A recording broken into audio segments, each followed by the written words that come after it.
સ્વાગત છે તમારું આજે તારીખ 28 જૂન અને શુક્રવાર સવારના તાજા હવામાન સમાચાર જોઈએ તો અરબ સાગરમાં લો પ્રેશર બનવા જઈ રહ્યું છે અને સાથે સાથે ઘણા ખેડૂતોને વાવણી લાયક વરસાદની ઘટ છે તેવા વિસ્તારોમાં ખાસ કરીને વાવણી લાયક વરસાદ જોવા મળશે તેમજ ગાજવીજ સાથે ભારે વરસાદ થશે કયા વિસ્તારમાં તેને લગતી વાત કરતા પહેલા જો અમારી ચેનલ પર નવા હોય તો ચેનલ સબસ્ક્રાઈબ કરી વિડીયો લાઇક તથા શેર કરી દેજો મિત્રો।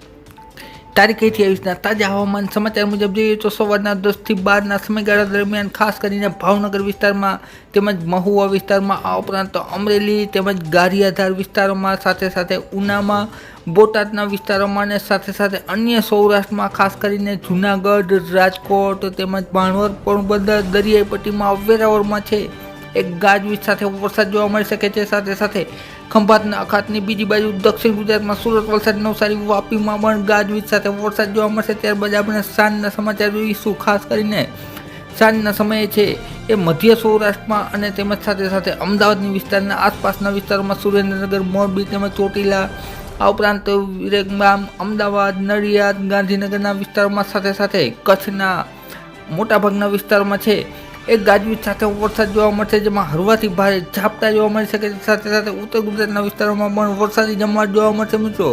ત્યારબાદ આપણે રાત્રિગાળા સમય દરમિયાનનું જોઈશું। ખાસ કરીને તો જામનગર ભાણવર આ ઉપરાંત પોરબંદર રાજકોટ કાલાવડ વિસ્તારમાં મોરબી વિસ્તારમાં સાથે સાથે સુરેન્દ્રનગર તેમજ રાજકોટની આસપાસના કુડા વિસ્તારમાં તેમજ ખાસ કરીને ગોંડલમાં જેતપુરમાં ધોરાજીમાં કાલાવડમાં જૂનાગઢમાં અમરેલી વિસ્તારમાં રાતના સમયે છે એ વરસાદી જોર જોવા મળશે જેમાં ખાસ કરીને હળવા ભારે ઝાપટા જોવા મળશે। ત્યારબાદ આપણે 29 તારીખનું જોઈશું તો 29 તારીખના રોજ દરિયાપટ્ટી વિસ્તારમાં છે એ ભારે ઝાપટા જોવા મળશે જેમાં ગાજવીજ સાથે પણ ઝાપટા જોવા મળશે જેમાં ખાસ કરીને છે એ દરિયાઈ પટ્ટીના વિસ્તારમાં કોસ્ટલ હાઈવે પર પોરબંદર વેરાવળ આ ઉપરાંત મહુવા વિસ્તારમાં છે એક ગાજવીજ સાથે વરસાદ જોવા મળી શકે છે મિત્રો। ત્યારબાદ આપણે વાત કરીશું તારીખ 30ની તો 30 તારીખ દરમિયાન પણ સંપૂર્ણ સૌરાષ્ટ્રમાં તેમજ મધ્ય ગુજરાતમાં વરસાદની જમાવટ જોવા મળશે જેમાં હળવોથી લઈ અને ભારે વરસાદ સુધી જોવા મળશે મિત્રો।